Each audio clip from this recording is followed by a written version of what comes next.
오늘은 추수감사 주일이라는 이름의 예배를 드리고 있습니다. 추수감사 주일, 한 해 동안 받은 것들을 헤아리며 하나님께 감사하는 절기를 보내고 있죠. 기독교인이라면 다른 날은 몰라도 오늘 하루만큼은 감사해야겠다라고 생각하는 날이기도 하고요.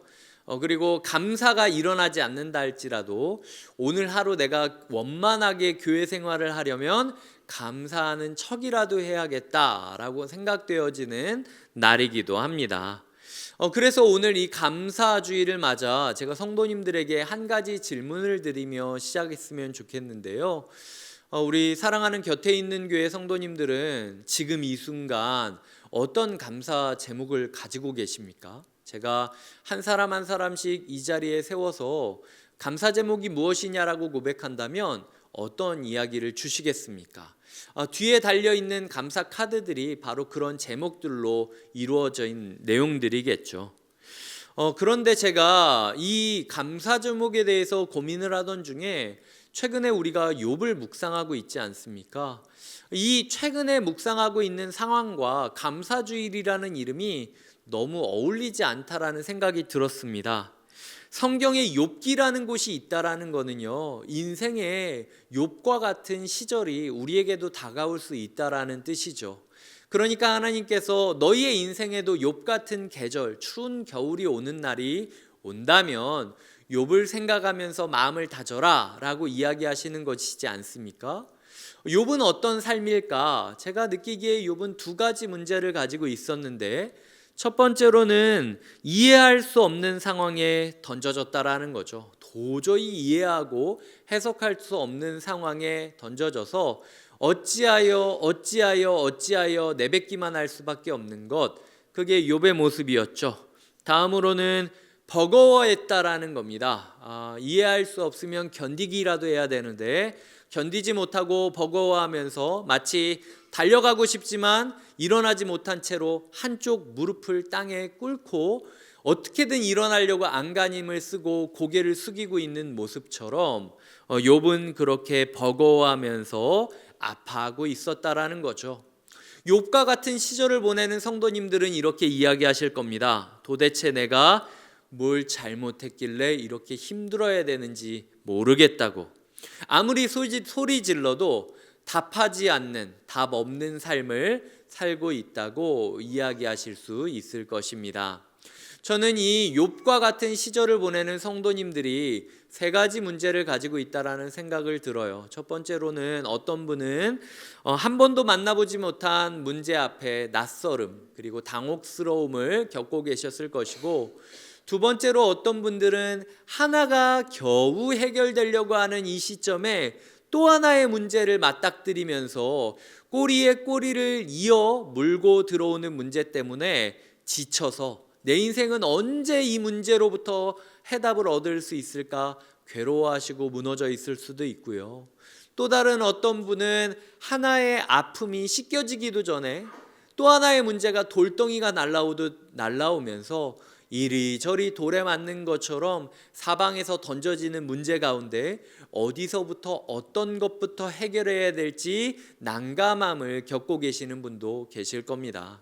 우리의 삶 가운데 제가 이야기 드렸던 대로 한 번도 만나보지 못한 낯선 문제를 경험하고 계시거나, 혹은 문제 하나가 해결될 것 같은데 또 문제가 몰고 들어오는 지친 경험을 하고 계시거나, 그것도 아니면은 도대체 어디서부터 이걸 풀어가야 될지 알지 못할 정도로 사방에서 문제가 던져지는 것 같다라고 느껴지는 분이 있다면, 오늘 저와 같이 말씀 속으로 들어가 하나님이 주시는 이야기를 집중했으면 좋겠습니다. 회복될 수 없는 죄를 지은 사람을 도시 외곽에 끌고 가서 아무도 보지 않는 곳에 우르르 몰려가 그 사람에게 돌을 던지고 죽인다라는 유대인의 율법 이야기를 떠올리게 되는 시절이 있습니다. 우리에게 문제가 던져진다면 이런 느낌이 아닐까 생각이 들었는데, 생각해 보니까 그게 오히려 나을 수도 있겠다라는 생각도 들더라고요.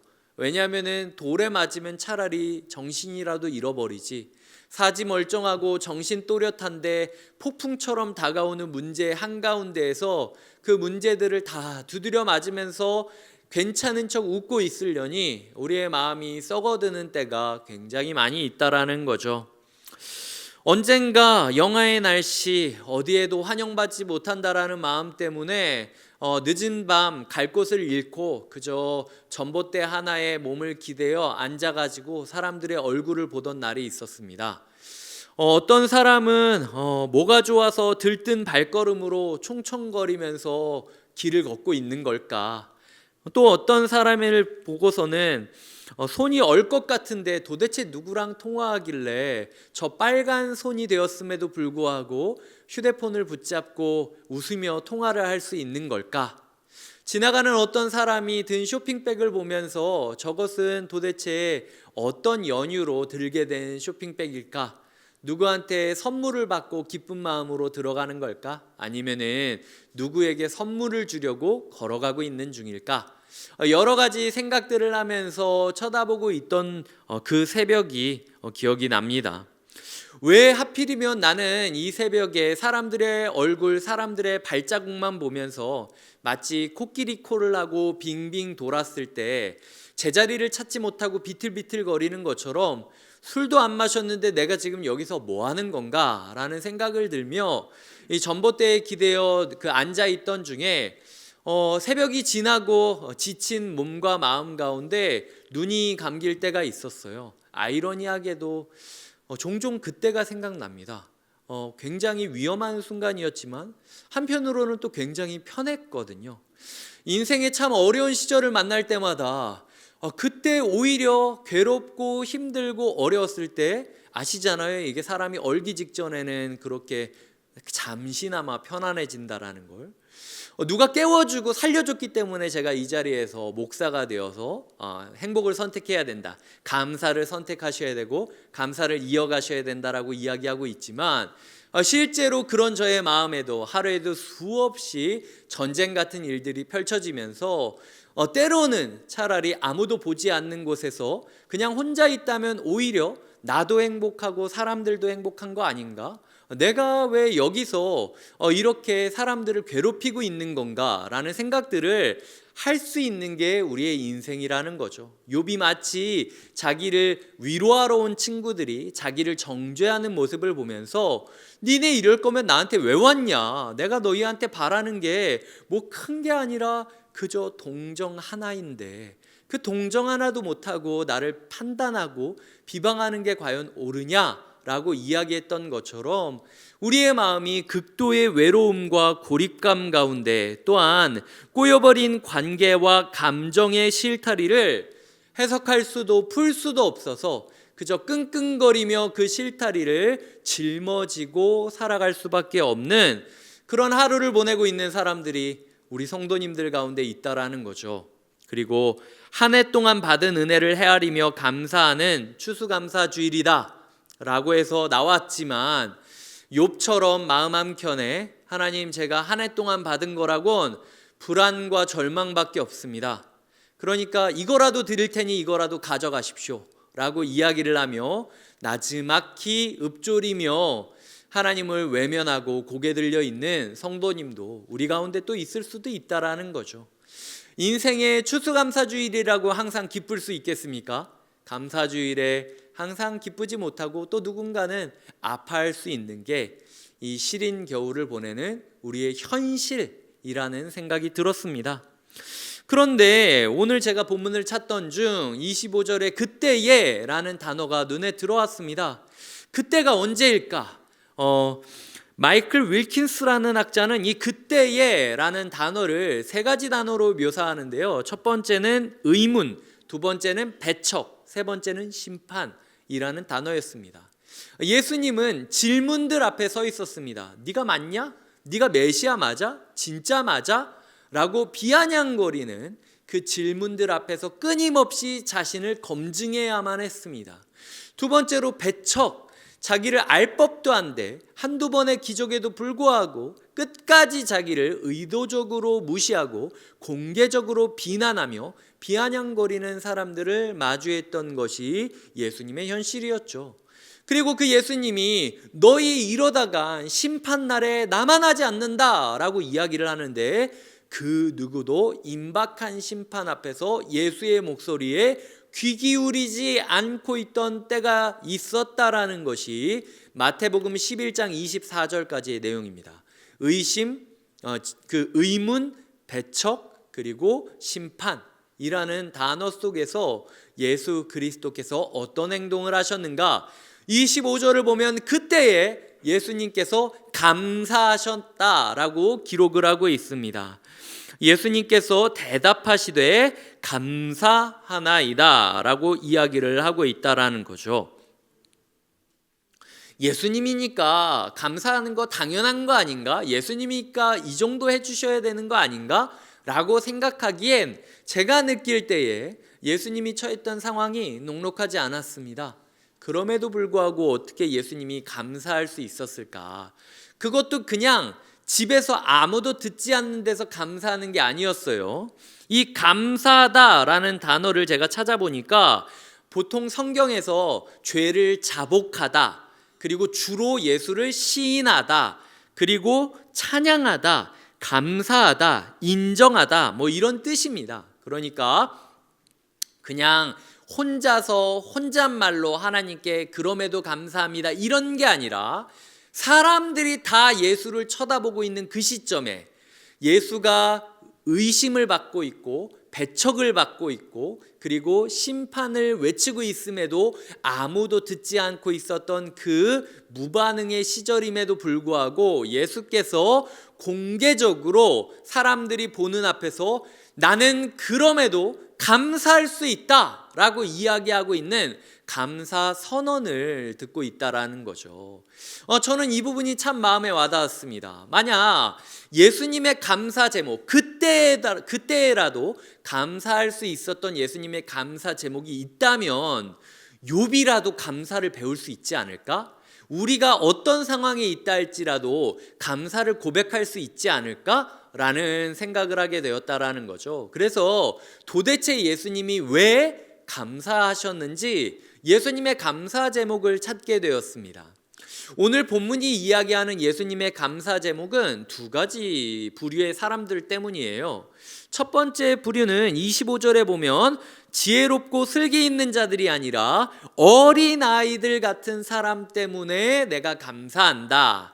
나를 알고 있는 어린아이들 같은 사람들 때문에 감사한다 라고 이야기를 하고 있다라는 거죠. 이 어린아이 같은 사람을 어떤 교수님은 무식하다, 약하다, 그래서 겸손하고 수용적일 수밖에 없는 사람들이다 라고 이야기를 하고 있습니다. 즉 예수님께서 감사하셨던 첫 번째 부류의 사람들은 똑똑하고 지혜롭고 하나님이 이야기하는 말을 다 따박따박 알아듣는 사람들 때문에 감사하신 게 아니라 무식하고, 그 교수님의 말에 따르면 무식하고 약하기 때문에 겸손할 수밖에 없고 수용적일 수밖에 없는 사람들이 있어서 예수님이 감사하셨다라는 거예요. 두 번째 부류는 그 사람들에게 뭐라고 이야기하시냐면 28절에 보면 수고하고 무거운 짐진 자들아 다 내게로 오라 라고 얘기하십니다. 즉 예수님이 25절에서 감사하시며 이 사람들 때문에 내가 감사한다 라고 이야기를 하는데 그 사람이 어떤 부류다? 수고하고 무거운 짐진 사람들이다 라고 이야기를 할 수 있다라는 것입니다. 이걸 제 말로 요약하자면 자기의 문제를 해석할 수 있는 지식도 없고 자기의 문제를 풀어낼 수 있는 능력도 없이 그저 짓뭉개져 있는 사람들이 예수 곁에 있었고 그들 때문에 예수님은 감사하고 있었다라는 거죠. 예수 그리스도를 향한 의문과 배척과 세상의 심판 앞에서도 아무 도움을 줄 수 없었던 사람들 때문에, 즉 누구 때문에?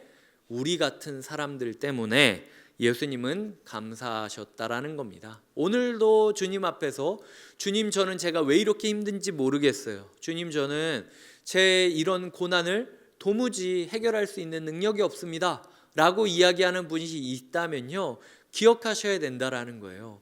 그것이 예수님의 감사 제목이었다라는 것이죠. 오늘 본문이 제 눈에 들어왔던 가장 중요한 이유는요, 제가 성경 안에서 예수 그리스도께서 직접 내뱉으셨던 감사 고백이 몇 번 있나 찾아보았는데, 오늘 본문이 첫 번째 감사 고백이라는 겁니다. 성경 안에 기록되어 있는 예수 그리스도의 입으로 내뱉는 첫 번째 감사라는 단어가 바로 어떤 사람들 때문에, 나 같은 사람들 때문에 내뱉으신 이야기였다라는 거죠. 우리가 우리 자신을 볼 때는 한없이 부족하고 한없이 연약하고 한없이 초라하지만, 그럼에도 불구하고 예수 그리스도 앞에서는 너희가 아무것도 모른다 할지라도, 너희가 아무것도 할 수 없다 할지라도, 그저 내 곁에 있는 것밖에 할 수 없다 할지라도, 난 너를 내 인생 가장 귀한 첫 번째 감사 제목으로 말할 수 있다라고 하시는 것, 그것이 오늘 본문을 통해서 하나님께서 우리에게 주시는 위로라는 것입니다. 그리고 이것이 바로 우리가 받은 은혜라는 거죠. 오늘 새벽에 이 말씀을 준비하며 하나님께서 주셨던 첫 번째 감사 제목, 하나님께서 주셨던 첫 번째 감사 고백이 나 같은 사람 때문이었구나 라는 사실이 저에게 큰 감동이 되었습니다. 그래서 아무도 보지 않는 그곳에서 혼자 읊조리던 찬양이 있었는데, 그것이 바로 찬송가 300장이었습니다. 저희가 자막으로 띄워드릴 테니까 찬송가 300장을 함께 찬양하며 우리의 고백으로 삼는 시간을 가졌으면 좋겠습니다. 내 맘이 낙심되며 근심에 눌릴 때, 내 맘이 낙심되며 근심에 눌릴 때, 주께서 내게 오사 주께서 내게 오사 위로해 주시네. 가는 길 캄캄하고 가는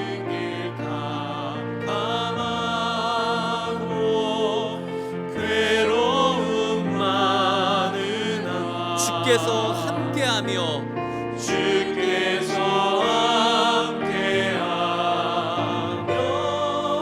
내 짐을 2절을 찬양하겠습니다. 희망이 사라지고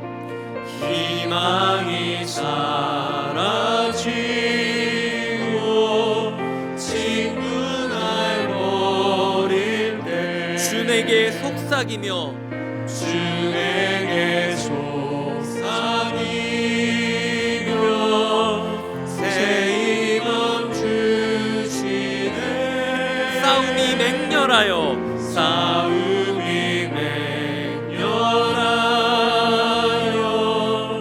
두려워 떨 때에 승리의 왕이 되신 승리의 왕이 되신 주 음성을 3절을 찬양하겠습니다.